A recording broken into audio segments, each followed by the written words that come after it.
আসসালামু আলাইকুম। গল্প বিলাস বাই মাইনুল চ্যানেলে আপনাদের সবাইকে স্বাগত জানাচ্ছি। আজ পড়ব সাইমুম সিরিজের 10 নম্বর বই বলকানের কান্না বইটির 6ষ্ঠ পর্ব। সাইমুম সিরিজের সবগুলো বইয়ের অডিও গল্প পাওয়ার জন্য আমার এই চ্যানেলটি সাবস্ক্রাইব করে রাখতে পারেন, আর যারা ইতিমধ্যে সাবস্ক্রাইব করেছেন তাদেরকে অসংখ্য ধন্যবাদ। দুইটি গাড়ি দাঁড়ানোর পর সবাই গাড়ি থেকে নামলো। পাশেই বাস টার্মিনাল। আহমেদ মুসা জিজ্ঞেস করলো, বাস টার্মিনাল শহর থেকে এতটা বাইরে কেন? সাবেক কমিউনিস্ট সরকারের এ আরেক খামখেয়ালি। কমিউনিস্ট পার্টির কাউকে তো আর বাসে চড়তে হয় না, বলল রমেশ। আহমেদ মুসা বলল, আমরা তো সীমান্তে এই জিপ নিয়েই পৌঁছতে পারি। হ্যাঁ, অসুবিধা নেই, গাড়ির কাগজপত্র তো গাড়িতে আছে, বলল রমেশ। Driving licence? বিদেশি ট্যুরিস্টদের জন্য এটা প্রয়োজন হয় না। ধন্যবাদ। আমি একটা প্রশ্ন করতে চাই, আহমেদ মুসাকে বলল লায়লা লিডিয়া। করুন, বলল আহমেদ মুসা। আমি এক আহমেদ মুসার কথা জানি, তার সাথে আপনার কোনো সম্পর্ক আছে? এ প্রশ্ন কেন? আমি ব্রিজের ঘটনায় আপনাকে যে অবিশ্বাস্য ভূমিকায় দেখলাম তা সাধারণ নয়, এর সাথে আহমেদ মুসার সাদৃশ্য আছে। কোথায় জেনেছেন আপনি আহমেদ মুসার সম্পর্কে? কূটনীতিকরা তো অনেক কিছুই জানে, সেভাবেই জেনেছি। আহমেদ মুসা কিছু বলার জন্য মুখ খুলেছিল, কিন্তু তার আগেই হাসান সেনজিক বলল, আপনার অনুমান ঠিক, ইনিই সেই আহমেদ মুসা। এব্রান রমিস ও লায়লা লিডিয়া কেউ সঙ্গে সঙ্গে কোনো কথা বলতে পারল না। তার অবাক দৃষ্টিতে তাকিয়ে রইল আহমেদ মুসার দিকে। শেষে কথা বলল এব্রান রমিস। বলল, আমরা কূটনৈতিক ও পররাষ্ট্র মন্ত্রণালয়ে চাকরি করতে গিয়ে ফিলিস্তিন, মিন্দানাও, মধ্য এশিয়া ও চীনে আহমেদ মুসার ভূমিকা সম্পর্কে অনেক পেপারে পড়েছি, কিন্তু কোনোদিন ভাবিনি এ বিস্ময়কর মানুষটির মুখোমুখি কোনোদিন হব। আমি বিস্ময়কর নয়, মুসলমানদের একজন সামান্য খাদেম। শুধু মুসলমানদের কেন, কেন সব মানুষের নয়? একটু হেসে বলল লায়লা। মজলুমের জাতভেদ করে ভাবার ঠিক নয়, কিন্তু যখন জাতভেদে মানুষ জুলুমের শিকার হয় তখন জাতভেদ করা ছাড়া আর কোনো উপায় থাকে না। যেমন আপনাদের বলকান অঞ্চল, এখানে মুসলমানরা জাতিগত নির্যাতন ও নির্মূল ষড়যন্ত্রের শিকার। এখানে মুসলমানদের কথাই আমাকে ভাবতে হবে। আর কোনো কারণ নেই? লায়লাই বলল আবার। আহমেদ মুসা হাসল, বলল, আছে, সুপথ ও বিপথের প্রশ্ন। বিপথের মোকাবেলায় সুপথের পথিক যারা, তাদের প্রতি একটা পক্ষপাতিত্ব থাকবেই। আসলে এটা পক্ষপাতিত্ব নয়, ন্যায়ের প্রতি সমর্থন। বিপদকে যদি সুপথে পরিণত করতে হয়, সুপথকে তাহলে শক্তিশালী ও সম্প্রসারিত করতে হবে। ইসলাম মানবতার মুক্তির একমাত্র পথ। সুতরাং এর পক্ষে সমর্থনের অর্থ হলো মানবতার কল্যাণ করা। সুতরাং ইসলামের পক্ষে কাজ আমি করব, সেটাই স্বাভাবিক। আহমেদ মুসা থামলে লায়লা লিডিয়া বলল, প্রশ্নগুলো আমার নয়। আমি এক কমেন্ট্রিতে পড়েছি যে আহমেদ মুসা একজন গোঁড়া কমিউনাল লিডার। সত্যকে ভালোবাসা, নিষ্ঠার সাথে সত্যের পক্ষে দাঁড়ানো যদি কমিউনালিজম হয়, তাহলে আমি 100 বার কমিউনাল। আর বাইরের সব দিক থেকে দরজা বন্ধ করে দেওয়া যদি কমিউনালিজম হয়, আমি কমিউনাল নই। কোনো মুসলমান কমিউনাল হতে পারে না। দরজা বন্ধ করে দেওয়ার অর্থ কী?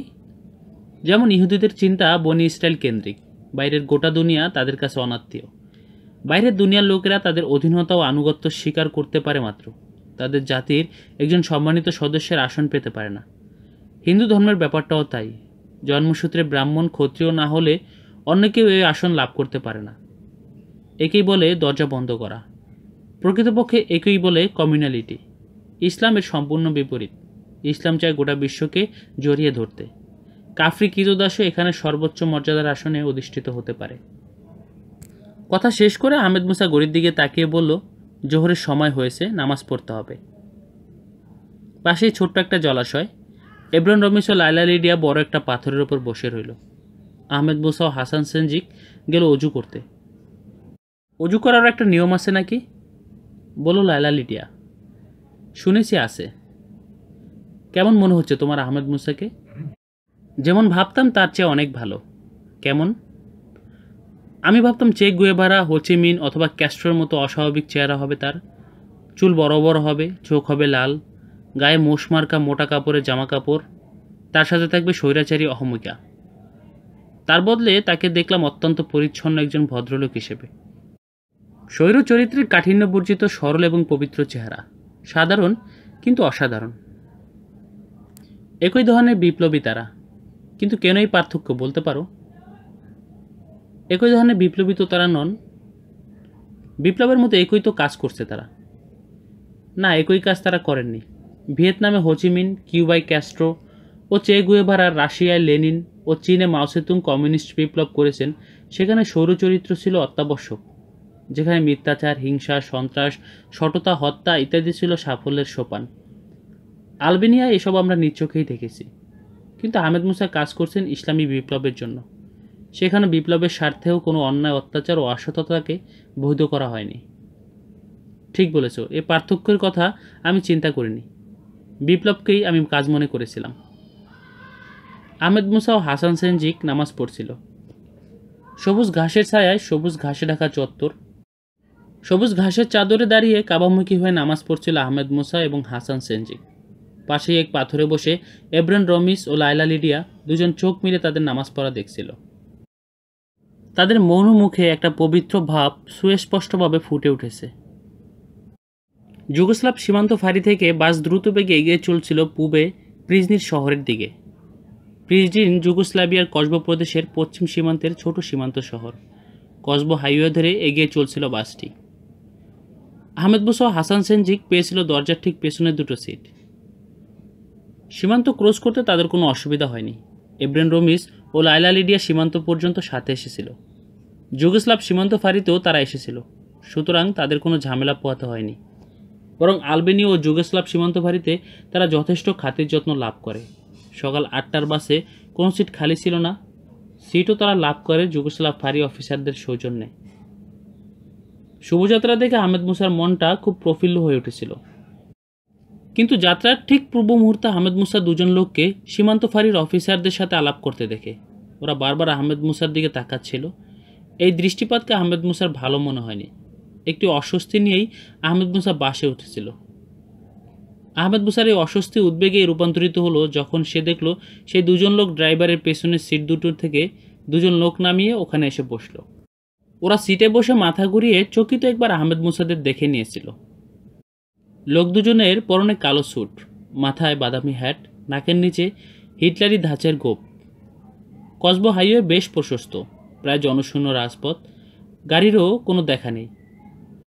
সম্ভবত নতুন অকমিউনিস্ট সরকারের নতুন ব্যবস্থার ফল।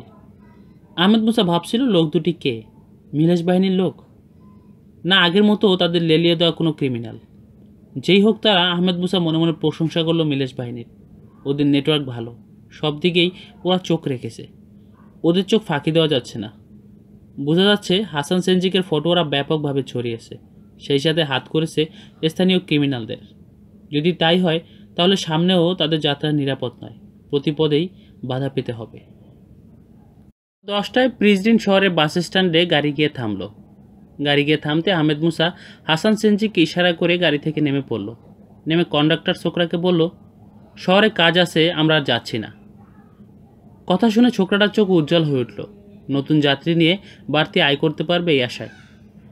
প্রিজনিন বাস স্ট্যান্ডটি একেবারেই ছোট নয়, গোটা তিনেক বাস দাঁড়িয়ে আছে।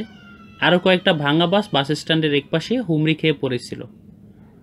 বাস স্ট্যান্ডের এক প্রান্তে অফিস ভবন, আরেক প্রান্তে মোটামুটি বড় একটা ওয়ার্কশপ। আহমেদ মুসা খুশিতে উজ্জ্বল হওয়া কন্ডাক্টর ছোকরাকে জিজ্ঞেস করল, বাস ছাড়া প্রিস্টিনা যাওয়ার আর কি কোনো ব্যবস্থা আছে? প্রিস্টিনা বেলগেটগামী কসবো হাইওয়ের পরবর্তী বড় শহর এবং কসবোর রাজধানী। কন্ডাক্টর ছোকরাটি বলল, আছে প্রাইভেট ট্যাক্সি সার্ভিস। আগে ছিল না। অকমিউনিস্ট সরকার ক্ষমতায় আসার পর কমিউনিস্ট পার্টির সদস্যদের দখলে রাখা সরকারি গাড়িগুলো কেড়ে নিয়ে এই প্রাইভেট সার্ভিস চালু করেছে। আহমেদ মুসা চারদিকে চেয়ে দেখল। বাস স্ট্যান্ডের পাশেই রোডটির ওপারে একটা মার্কেট। আহমেদ মুসা দ্রুত মার্কেটের দিকেই চলল। চলতে চলতে বলল, বাসটি স্টার্ট নেওয়ার আগ পর্যন্ত ফেউ দুজন সন্দেহ করবে না যে আমরা কেটে পড়েছি, কিন্তু গাড়ি স্টার্ট নিলেই সে বুঝতে পারবে। তখনই বোঝা যাবে তার আসল পরিচয়। মার্কেটের সামনে কার পার্কিং লন। তারা দ্রুত কার পার্কিং লন পার হয়ে মার্কেটের ভেতর ঢুকে গেল। তারপর আড়ালে দাঁড়িয়ে তারা বাসটির দিকে নজর রাখল। 2 মিনিটও গেল না, আহমেদ মুসা দেখল সেই ফেউ দুজন বাস থেকে নেমে এসেছে। আহমেদ মুসার ধারণা মিথ্যা হলো না। বাস ছাড়ার আগেই ওরা সন্দেহ করেছে, তাই খোঁজ নেবার জন্য তারা বাস থেকে নেমে এসেছে। বাস থেকে নেমে লোক দুজন বাসের পেছন থেকে দাঁড়িয়ে নতুন যাত্রীর সন্ধানরত কন্ডাক্টর ছোকরাকে কী যেন জিজ্ঞেস করলো। ছোকরার সাথে কথা বলার পরেই লোক দুজন চঞ্চল হয়ে উঠল। তারা প্রথমেই ছুটে গেল বাস টার্মিনাল অফিসের দিকে। কয়েক মুহূর্ত পরে সেখান থেকে ফিরে এসে দাঁড়িয়ে থাকা বাসগুলো দেখল। তারপর গেল ওয়ার্কশপের দিকে। আহমেদ মুসা বুঝলো ওয়ার্কশপ দেখা শেষ হলে সে আসবে নিশ্চয়ই এই মার্কেটের দিকে। আহমেদ মুসা ভাবলো মার্কেট থেকে তাদের সরে যাওয়ার চেষ্টা করতে হবে। ওদের মুখোমুখি হয়ে কোনো ঘটনা সে সৃষ্টি করতে চায় না। ঘটনা যত এড়িয়ে চলা যায় ততই ভালো। আহমেদ মুসা দ্রুত মার্কেটের ভেতর দিয়ে মার্কেটের পূর্ব প্রান্তের দিকে চলল। মার্কেটের পূর্ব প্রান্তে পৌঁছে আহমেদ মুসা দেখল কার পার্কটি ঘুরে পূর্ব দিকে এসেছে। সে আরও খুশি হলো সেখানে একটা ট্যাক্সি দাঁড়িয়ে থাকতে দেখে, কিন্তু হতাশ হলো গাড়িতে ড্রাইভার না দেখে। আহমেদ মুসা লোক দুটি কোন দিকে যায় তা দেখার জন্য উত্তর দিকে আরও সরে এলো। সে মার্কেটের প্রান্তে শুকে দিয়ে দেখল লোক দুটি দ্রুত রাস্তা পার হয়ে মার্কেটের দিকে আসছে। আরও দেখল সেই বাসটি চলে গেছে, অর্থাৎ লোক দুটি গেল না। আর সন্দেহের কোনো অবকাশ নেই, আহমেদ মুসাই তাদের টার্গেট। এই সময় হাসান সেনজিক আহমেদ মুসার পিঠে টোকা দিয়ে বলল, ট্যাক্সিটির ড্রাইভার এসেছে। সঙ্গে সঙ্গে আহমেদ মুসা ঘুরে দাঁড়িয়ে দ্রুত ট্যাক্সিটির কাছে গেল। ট্যাক্সি ড্রাইভারটি সাদাসিধা চেহারা ও সরল মুখ দেখে সে খুশি হলো।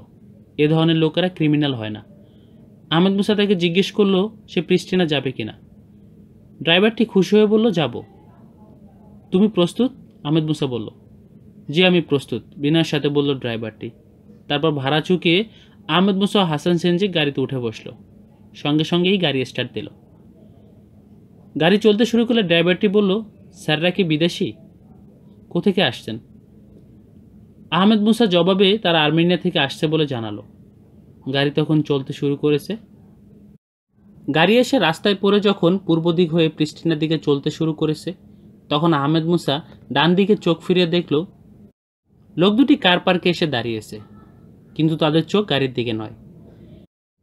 আহমেদ মুসা স্বস্তির নিঃশ্বাস ফেলল। প্রিস্টিনার দিকে ছুটে চলেছে তখন গাড়ি। লাল কার্পেটে মোড়া বিশাল কক্ষ।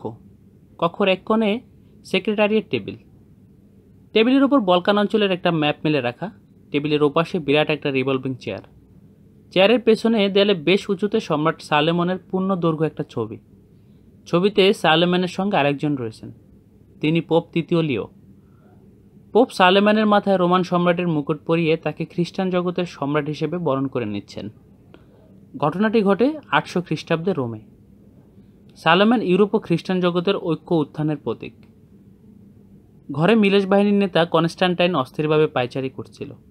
তার মুষ্টিবদ্ধ হাত দুটি পেছনে, মাথা তার নিচু। কি এক অস্থিরতা এবং উদ্বেগে সে যেন বিপর্যস্ত। শিথিল পায়ে পায়চারি করতে করতে একবার সে আসছিল টেবিলের কাছে, আবার যাচ্ছিল দরজার দিকে। তার মনে দুঃসহ চিন্তার জট। হাসান সেনজিক একজন ব্যক্তি মাত্র, অর্থাৎ সে একজন ব্যক্তিকে তারা বাগে আনতে পারছে না সকলে মিলে। তাদের সকলের ব্যর্থতার স্বাক্ষর হিসাবে এখনও বেঁচে আছে। হোয়াইট ওল্ফকে তারাই অনুরোধ করেছিল হাসান সেনজিককে ধরে দেওয়ার জন্য, বিনিময়ে বিরাট পুরস্কার। পোস্ট অফিস থেকে হাসান সেনজিকের মার চিঠি সেন্সর রিপোর্ট পড়ে তারা জেনেছিল স্পেনে হাসান সেনজিকের ঠিকানা। এই ঠিকানা হোয়াইট ওল্ফকে দিয়ে তারা ওই অনুরোধ করেছিল। তারা নিজেরাও এটা পারত, কিন্তু যেহেতু ইটালি ও স্পেন এলাকায় হোয়াইট ওল্ফের বন্ধুবান্ধব বেশি, তাই এই দায়িত্বটা তাদেরকে দিয়েছিল। কিন্তু এমন হবে কে জানতো? তারাও শেষ হলো, আমাদেরও সর্বনাশ করে গেল।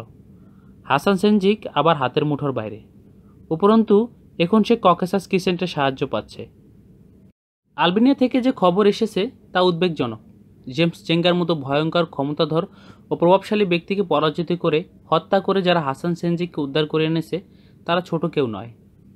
একজন মাত্র লোক নাকি জেমস চেঙ্গার ঘাঁটিতে ঢুকে এই কাণ্ড ঘটিয়েছে। এই সাংঘাতিক লোকটি কে? এদের ব্যাপারে বিস্তারিত জানার জন্য আর্মেনিয়া ও আলবেনিয়ায় মেসেজ পাঠানো হয়েছে। বড্ড দেরি হচ্ছে ওদের উত্তর আসতে। আজও কি আসবে না নাকি? এই সময় ঘরে প্রবেশ করল একটা মেয়ে, মিস লিন্ডা, ইনফরমেশন ডেস্কের সহকারী। তার হাতে একটা কাগজের শিট।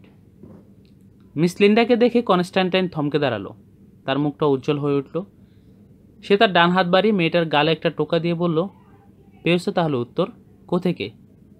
মিস লিন্ডা কাগজের শিটটি কনস্ট্যান্টাইনের হাতে তুলে দিতে দিতে বলল, আর্মেনিয়া হোয়াইট ওল্ফের আমাদের জানা সব ঠিকানায় আমরা মেসেজ পাঠিয়েছিলাম, কিন্তু জর্জিয়া সীমান্তের আলাভর্তি কেন্দ্র থেকে মাত্র এই জবাবটা এসেছে।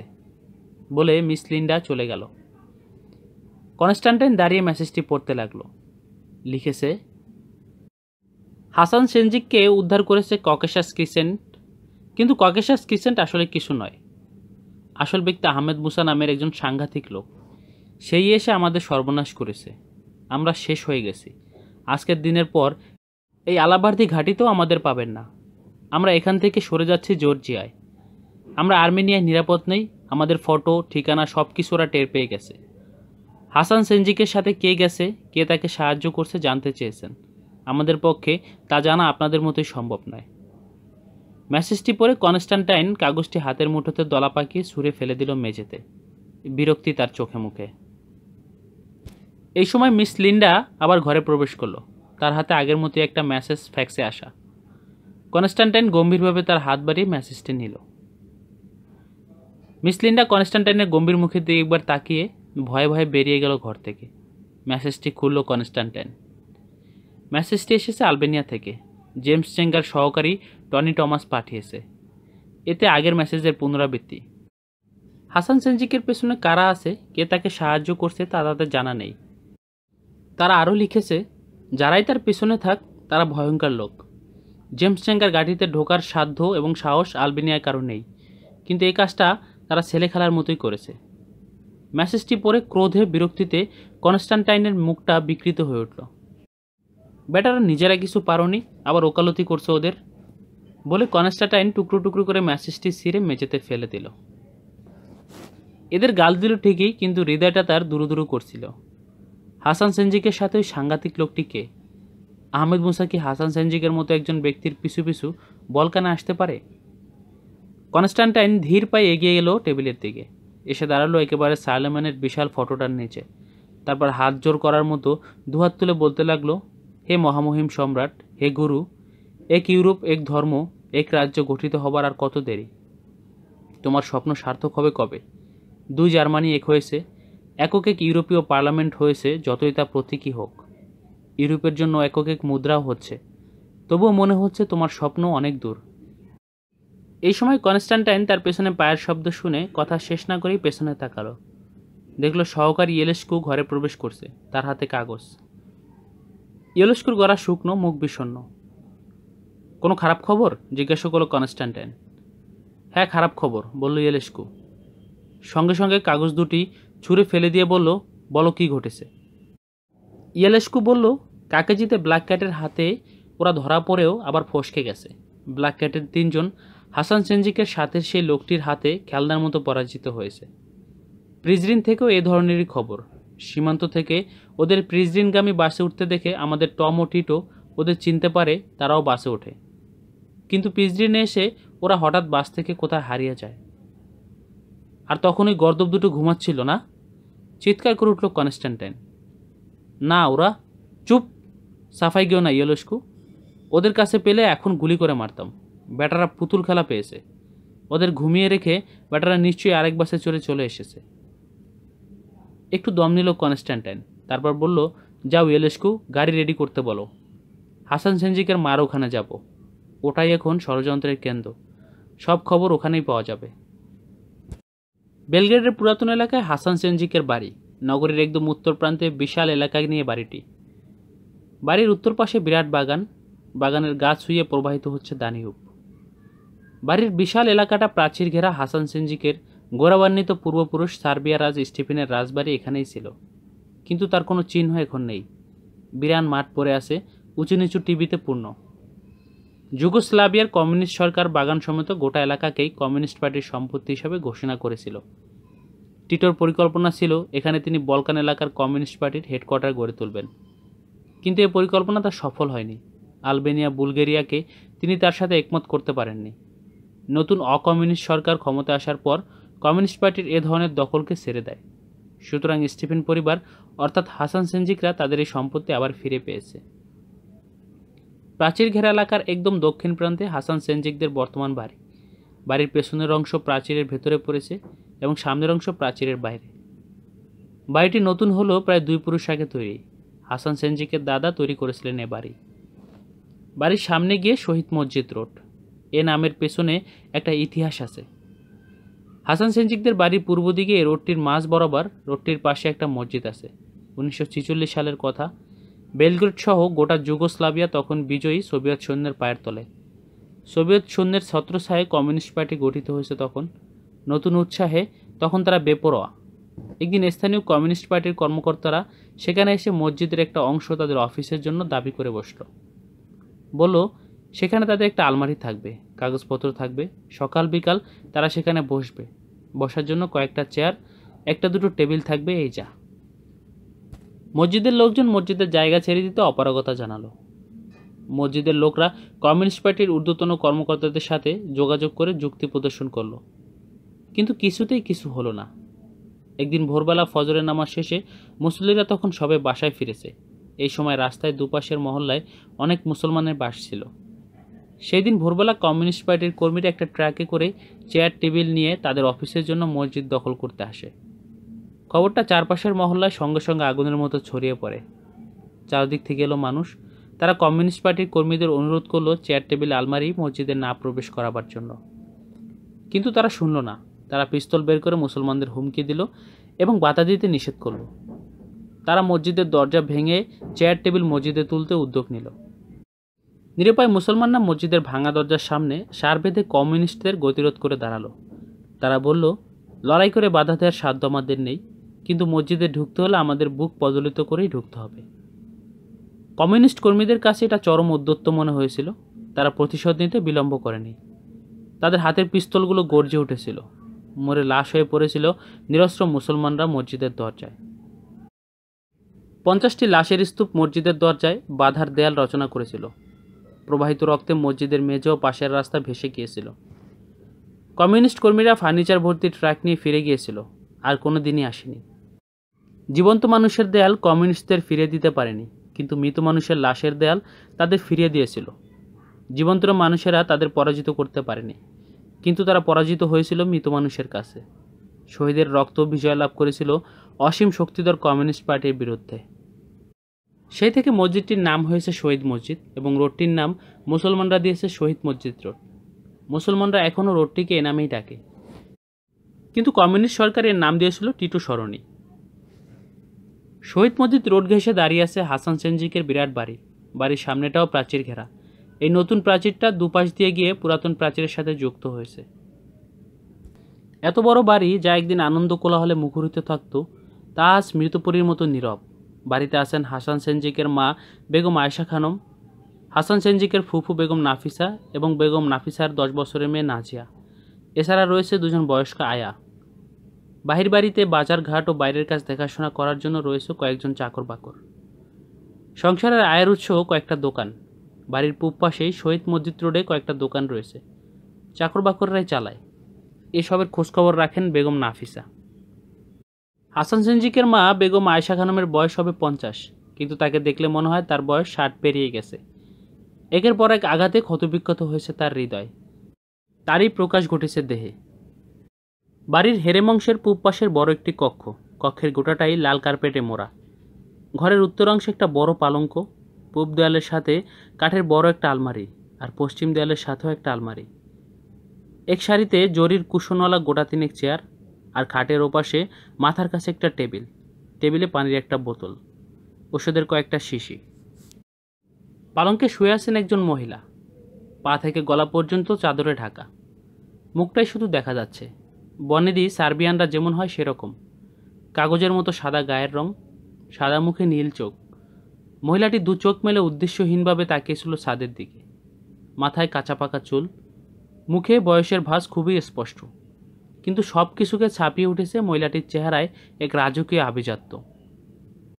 ইনি হাসান সেনজিকের মা বেগম আয়েশা খানম। বেগম খানম নীরবে উপরের দিকে তাকিয়েছিল। এই সময় ঘরে ঢুকলো বেগম নফিসা। সে টেবিল থেকে শূন্য পানির বোতলটা নিয়ে চলে যাচ্ছিল। মুখ ঘুরিয়ে সেদিকে তাকিয়ে বেগম খানম ডাকলো, নফিসা। বেগম নফিসা ডাক শুনে ঘুরে দাঁড়িয়ে বেগম খানমের পালঙ্কের পাশে এসে দাঁড়ালো। বলল, কিছু বলবে ভাবি? বেগম খানম বলল, একটু বসো নাফিসা।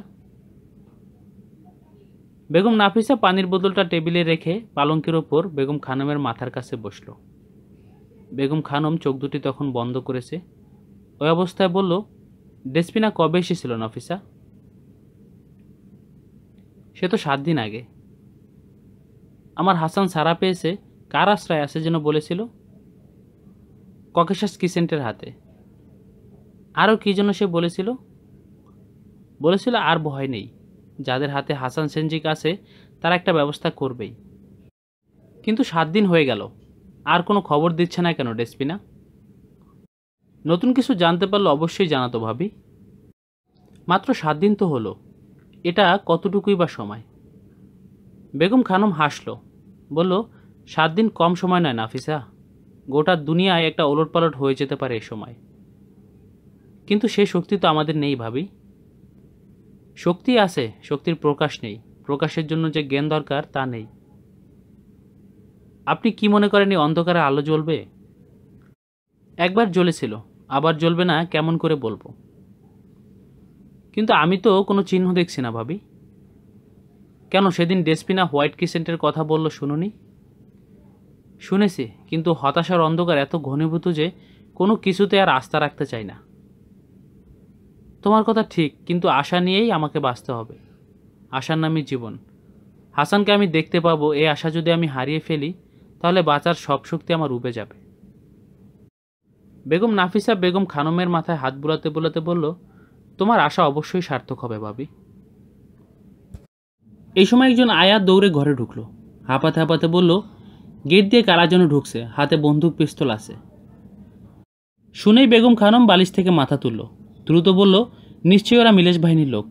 নাফিসা তুমি সরে যাও। ভাবি তোমাকে একা রেখে আর কথা বলো না, কুকুরদের সামনে তোমাকে ফেলতে চাই না। বেগম নাফিসা আর কোনো কথা বলল না, মিলেশ বাহিনীর লোকদের সম্বন্ধে সে জানে। বেগম নাফিসা দ্রুত উঠে দাঁড়িয়ে ঘরের বড় আলমারির দিকে এগোলো। আলমারি খুলল, ভেতরে হ্যাঙ্গারে সরাসরি কাপড় টাঙানো। বেগম নাফিসা দুহাত দিয়ে কাপড়ের মধ্যে দিয়ে পথ করে নিয়ে আলমারিতে ঢুকে গেল। ভেতরে ঢুকে আলমারির তলার পাটাতনের বিশেষ এক জায়গায় চাপ দিতেই একপাশে তা সরে গেল। তারপরে একটা সুড়ঙ্গ পথ। বেগম নাফিসা নেমে গেল সেই সুড়ঙ্গ পথে। সঙ্গে সঙ্গে পাটাতন আবার তার জায়গায় ফিরে এলো। দরজাও আপনাতেই বন্ধ হয়ে গেল আলমারির। ঘরের এই সুড়ঙ্গ পথটি পাশের বাড়ির বাউন্ডারির দেওয়ালের ওপারে তাদেরই একটি দোকানের পিছনের কক্ষে গিয়ে উঠেছে। সেখানেও অনুরূপ একটা আলমারি আছে। খবর দিয়ে আয়া ছুটে ঘরের বাইরে বেরিয়ে গিয়েছিল। বেগম নাফিসা চলে যাবার পর বেগম খানম মাথা ওড়নাটা ঠিক করে নিয়ে ভালো করে শুয়ে পড়ল, চাদরটা মুখ পর্যন্ত টেনে নিল। স্বয়ং কনস্ট্যান্টাইন এবং মিলেশ বাহিনীর আরও 7-8 জন লোক বাড়িতে প্রবেশ করেছে। চাকর বাকররা মূর্তির মতো দাঁড়িয়েছিল, কেউ কোনো বাধা দিল না। বাধা না দেওয়ার নির্দেশ ছিল বেগম খানমের। বাইরের বৈঠকখানার বারান্দায় দুজনকে রেখে সবাই এসে দাঁড়ালো হেরেমের দরজায়। হেরেমের দরজার সামনে দাঁড়িয়েছিল দুজন আয়া। তাদের দিকে অগ্নিঝরা দৃষ্টিতে চেয়ে বলল, তোদের বেগম সাহেব কোথায়? উনি খুব অসুস্থ, শুয়ে আছেন, বলল একজন আয়া। নিয়ে চল, কোথায় সে রাজরানী? কোনো কথা না বলে আয়া দুজন চলতে লাগলো বেগম খানমের ঘরের দিকে। ঘরে ঢুকে আয়া দুজনের একজন বেগম খানমের মাথার কাছে, আরেকজন পায়ের কাছে গিয়ে দাঁড়ালো। একজনের হাত বেগম খানমের মাথায়, আরেকজনের হাত বেগম খানমের পা ছুঁয়ে আছে, যেন তারাও অভয় পেতে চায়, আবার অভয় দিতেও চায়। কনস্ট্যান্টাইন এবং তার সহকারী ইয়েলেস্কু ঘরে প্রবেশ করলো। অন্যেরা দাঁড়িয়ে থাকলো দরজার বাইরে। ঘরে ঢুকেই কনস্ট্যান্টাইন ঘরের মেঝেতে এক খাবলা থুতু নিক্ষেপ করে বলল, গাদ্দার স্টিফেন, তুমি আজ কোথায়? দেখে যাও তোমার গৌরবের প্রাসাদ আজ আমাদের পায়ের তলে। বেগম খানম চোখ বন্ধ করে শুয়েছিল। শয়তানের বাচ্চা শয়তান, দেখেছো আমরা এসে গেছি, চিৎকার করে বলল কনস্ট্যান্টাইন। দেখেছি, ধীর কণ্ঠে বলল বেগম খানম। কি জন্য এসেছি জানো? না, জানি না। তোমার সন্তান হাসান সেনজিককে কোথায় লুকিয়ে রেখেছো? হাসান সেনজিকের নাম শুনে চোখ খুলল বেগম খানম। তারপর কনস্ট্যান্টাইনের দিকে চেয়ে বলল, কোথায় আমার ছেলে হাসান সেনজিক? সেটা তো আমি জিজ্ঞেস করছি তোমাকে, কোথায় লুকিয়ে রেখেছো বলো। আবার চোখ বুঝল বেগম খানম। বলল, আজ 1.5 যুগ আমার ছেলেকে আমি দেখি না। কান্নায় ভেঙে পড়ল খানমের কথা। কান্না দিয়ে ভোলাতে পারবে না, বলো তোমার ছেলে কোথায়? আমি জানি না। আমার কান্না তোমাদের প্রতারণা করার জন্য নয়, মুসলমানরা প্রতারণা করে না। চুপ বুড়ি, ওই নামটা আর মুখে আনবে না, জিভ কেটে দেবো তাহলে, বলে একটু দম নিল কনস্ট্যান্টাইন। তারপর আবার বলল, তুমি তোমার সন্তানকে দেখোনি, কিন্তু কোথায় আছো জানো তুমি? আমি জানি না। কনস্ট্যান্টাইন পাশে দাঁড়ানো ইয়েলুস্কুর দিকে চেয়ে বলল, তোমরা বসে আছো কেন? সবটা একবার খুঁজে দেখো। এই বলে কনস্ট্যান্টাইন নিজেই এগুলো বড় আলমারিটার দিকে প্রচণ্ড একটা লাথি মারল দরজায়। লাথিটা লেগেছিল 2 পাল্লা সংযোগস্থলে। দরজার মুখ বরাবর লম্বভাবে কাঠের যে বাড়তি কাঠামোটা ছিল সেটা সমেত দরজাটা মস্কে ভেতরের দিকে ভাঁজ হয়ে গেল। লাথি মেরেই একটানে আলমারিটা খুলে ফেলল। তারপর টাঙানো কাপড়গুলো টেনে ছড়িয়ে দিল মেঝায়। তারপর পশ্চিম দেয়ালের দিকে এক সারিতে রাখা চেয়ারের দিকে এগোলো। একটা চেয়ার তুলে আরেকটা চেয়ারের ওপর আশ্রে ফেলল। ভেঙে গেল 2টি চেয়ারই। কনস্ট্যান্টাইন যেন পাগল হয়ে গেছে, তার রক্তবর্ণ চোখ দিয়ে যেন আগুন ছুটছে। বেগম খানম শুয়েছিল নির্বিকার, তার চোখ দুটি উপর দিকে নিবদ্ধ, মুখে কোনো ভাবান্তর নেই। সেদিকে চেয়ে কনস্ট্যান্টাইন আরও জন আহত হলো। সে পাগলের মতো পালঙ্কের রেলিংয়ে একটা লাথি দিয়ে বলল, বুড়ি শয়তান, কথা কিভাবে বলাতে হয় আমরা জানি। আজ যাচ্ছি, কদিন পরে আবার আসব। 7 দিন সময় দিয়ে গেলাম, এর মধ্যে তোর সন্তানকে আমাদের হাতে দিবি, নয়তো বলতে হবে কোথায় সে, না হলে তোকেই নিয়ে যাব। মনে রাখিস 7 দিন, বলে কনস্ট্যান্টাইন হনহন করে বেরিয়ে গেল। কনস্ট্যান্টাইনের লাথিতে পালঙ্কের রেলিংয়ের একটা অংশ ভেঙে পড়ছিল। ভয়ে কাঁপছিল আয়া দুজন। কনস্ট্যান্টাইন বেরিয়ে গেলে তারা হাঁপ ছেড়ে বাঁচল। গোটা বাড়িতে তখন চলছিল ভাঙার মহোৎসব। চেয়ার, টেবিল, বাক্স, আলমারি যা যেখানে পেল ভেঙে তছনছ করলো তারা। রান্নাঘর, ভাড়ার ঘরও বাদ গেল না। বড্ড আরামের সাথে তারা ভাঙল। কেউ বাধা দিল না। চাকর বাকর দাঁড়িয়েছিল পাথরের মতো। তারাও লাথি ও কিলথাপ্পড় অনেক খেলো। হাসান সেনজিক এসেছে কিনা কিংবা আর কে এখানে আসে ইত্যাদি, কিন্তু তারা সকলে একই জবাব দিল, বেগম সাহেব ছাড়া কাউকে তারা দেখেনি, কেউ এখানে আসে না। ভাঙার মহোৎসব শেষে গাড়ি বারান্দা থেকে বেরিয়ে যেতে যেতে কনস্ট্যান্টাইন হো হো করে হাসতে হাসতে তার আগের সেই কথা উচ্চারণ করল, কোথায় সেই গাদ্দার স্টিফেন, কোথায় তার রাজত্ব। গাড়ি বারান্দা থেকে বেরিয়ে কনস্ট্যান্টাইনরা যখন গেটের দিকে এগোচ্ছিল, ঠিক তখনই ডেসপিনার ট্যাক্সিটা গেটের সামনে এসে দাঁড়িয়েছিল। বৃদ্ধ গেটম্যান আলিশকু ওসমান মাথা নিচু করে বন্ধ গেটের বাইরে একপাশে বসেছিল। ডেসপিনা গাড়ি থেকে দৃশ্যটি দেখে অবাক হলো গেটে আরও 2টো গাড়ি দেখে। তারপর ডাকলো, চাচা ওভাবে বসে কেন, গেট খুলুন। বৃদ্ধ ওসমান চমকে উঠে গাড়ির দিকে তাকালো। তার মুখে উদ্বেগ, আতঙ্ক এবং চোখে পানি। বৃদ্ধ ডেসপিনাকে দেখেই তার শাহাদাত আঙ্গুলি ঠোঁটে ঠেকিয়ে দ্রুত নেড়ে ইশারা করলো চলে যাবার জন্য। ডেসপিনা বৃদ্ধ ওসমানের মুখ দেখেই বুঝলো বড় কিছু ঘটেছে। মন তার মোচড় দিয়ে উঠল, কিন্তু পা চাপ দিল গিয়ে এক্সেলেটারে। ডেসপিনা দ্রুত গাড়ি সরিয়ে আরও পূর্ব দিকে নিয়ে বাড়ির পূর্ব পাশের দোকানগুলোর সামনে দাঁড় করালো। তারপর মাথাটা পেছনে ঘোরাতেই দেখলো হাসান সেনজিকের বাড়ির গেট দিয়ে 7-8 জন বেরিয়ে 2টি গাড়িতে গিয়ে উঠল। তাদের কাউকেই ডেসপিনা চিনল না, কিন্তু মনের সন্দেহটা দানা পেতে উঠল। এই সময় পাশেই যে দোকান, তার সেলসগার মধ্যবয়সী রাবেয়া এসে ডাকলো, আপা দোকানে আসুন। মুখ ফিরিয়ে রাবেয়াকে দেখে প্রশ্ন করলো, ব্যাপার কি রাবেয়া আপা?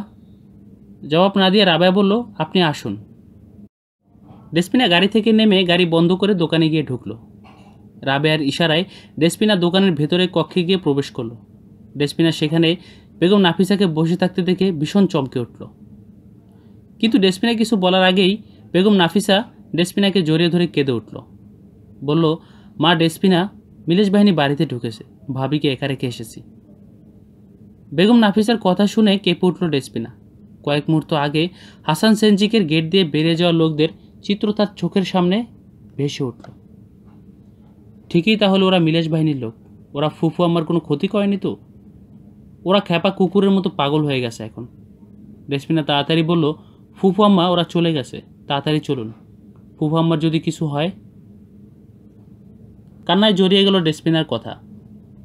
বেগম নাফিসা ও ডেসপিনা সেই আলমারির ভেতর ঢুকে সুড়ঙ্গ পথে বেগম খানমের ঘরে গিয়ে উঠল।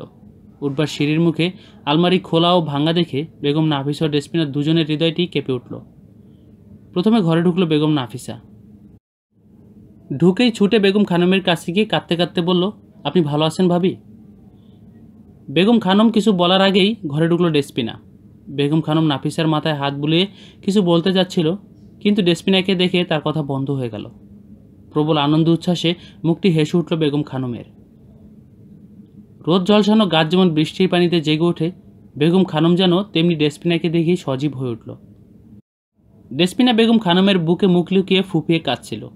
বেগম খানম বুক থেকে ডেসপিনার মুখ তুলে নিয়ে চুমু খেলো, বলল, কেঁদো না মা, হাসান সেনজিক নেই, তোমার মধ্যে আমি হাসান সেনজিককে কল্পনা করি। তুমি কাঁদলে আমি বাঁচার সাহস হারিয়ে ফেলব। ডেসপিনা চোখ মুছে বলল, আমি কাঁদব না ফুফু, আমাদের বাঁচতে হবে, বাঁচার মতো করেই, দৃঢ়কণ্ঠে বলল ডেসপিনা। বেগম খানম ডেসপিনার চিবুকে আরেকটা চুমু দিয়ে বলল, এই না উপযুক্ত কথা স্টিভেন পরিবারের মেয়ের। এই সময় ঘরে ঢুকলো আয়া। বলল, বেগম আম্মা, আন্ডারগ্রাউন্ড ঘরের খোঁজ পায়নি ওরা, ও ঘরটা অক্ষত আছে। আয়ের কথা শুনে মুখটা উজ্জ্বল হয়ে উঠল বেগম খানমের। ওই আন্ডারগ্রাউন্ড ঘরে স্টিফেন ও লেডি ডেসপিনা থেকে শুরু করে সব পারিবারিক স্মৃতিচিহ্নগুলো সংরক্ষিত আছে। বলা যায় ওটা একটা পারিবারিক মিউজিয়াম। আর ওই ঘরেরই মেঝের এক কোণে মাটির তলায় লুকানো আছে একটা সিন্দুক। ওখানে গচ্ছিত আছে স্টিফেন রাজত্বের স্মৃতি, কয়েক কেজি সোনার মোহর। স্টিফেনের উত্তরাধিকার সূত্রে হাসান সেনজিকের আব্বা এর মালিক হয়েছিল। এখন বেগম খানমে আমানত আগলে রেখেছেন হাসান সেনজিকের জন্য। কথা বলেই আয়া বেরিয়ে গিয়েছিল। ভাঙা দুটো চেয়ারের দিকে চোখ বুলিয়ে ডেসপিনা বলল, ওরা গোটা বাড়ি এভাবে তছনছ করেছে বুঝি? হ্যাঁ মা, বাড়িতে ভাঙার মতো কিছুই আর বাদ রেখে যায়নি, বলল বেগম খানম। কি জঘন্য হিংস্রতা, বলল বেগম নাফিসা। ওদের মনে হচ্ছিল জ্বলন্ত আগুন, বাড়ি ওরা পুড়িয়ে দিয়ে যায়নি এটাই বড়, কিন্তু 7 দিন পর ওরা আবার আসবে। বেগম নাফিসা ও ডেসপিনা দুজনেই চমকে উঠে তাকালো বেগম খানমের দিকে। তাদের চোখে নতুন আতঙ্ক। কেন ওরা আসবে? কথা বলল ডেসপিনা। ওরা বলেছে সেদিন তাদের হাতে হাসান সেনজিককে তুলে দিতে হবে, না হলে খোঁজ দিতে হবে সে কোথায়, অন্যথায় সেদিন তারা আমাকে নিয়ে যাবে।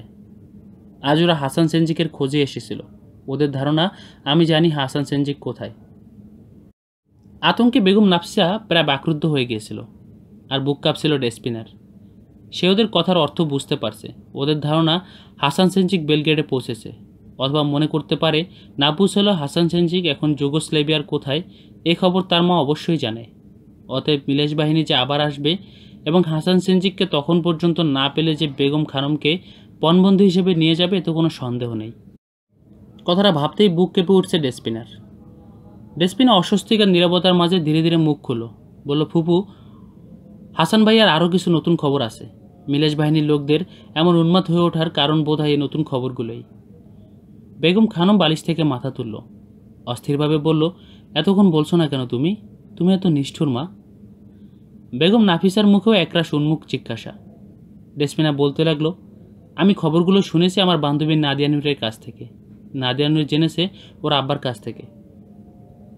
একটু থামলো ডেসপিনা, আবার বলল, কদিন আগে হাসান ভাইয়া তিরানায় পৌঁছেছেন। মিলেশ বাহিনীর লোকরা তাকে চিনতে পারে।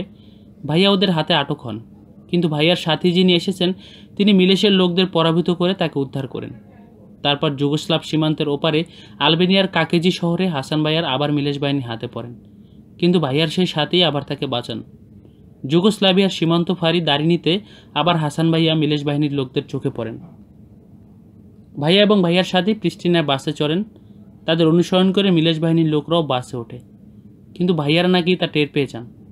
তারা প্রিজনির শহরে বাস থামলে দুজনেই হঠাৎ নেমে যান। তারা নেমে গেছে বুঝতে পেরে মিলেশ বাহিনীর লোকরাও বাস থেকে নেমে যায়, কিন্তু ভাইয়াদের তারা খুঁজে পায়নি। বেগম খানম গোগ্রাসে ডেসপিনার কথা শুনছিল। ডেসপিনার কথা শেষ হতেই বেগম খানম, আমার হাসান যুগোস্লাভিয়ার মাটিতে পা দিয়েছে বলে অতি কষ্টে বসে সেজদায় পড়ে গেল।